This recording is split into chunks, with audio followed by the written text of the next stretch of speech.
Alright guys, we put the fiberglass hardtop FS56 steel trimmer with the trimmer rack from Bad Boy. We did the trailer hitch. We did the hubcaps front and back. We did the ACS system. That's $250. Hubcaps are like, I don't know, 70 something, maybe 100 bucks. Trailer hitch is 59 bucks. We also, the little trim rack is 119.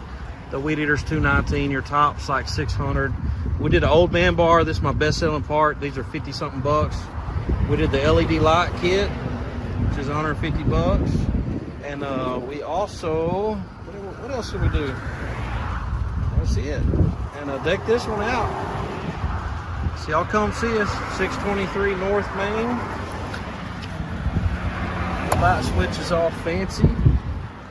These LEDs are pretty bright and they're right there on the ground where you need them.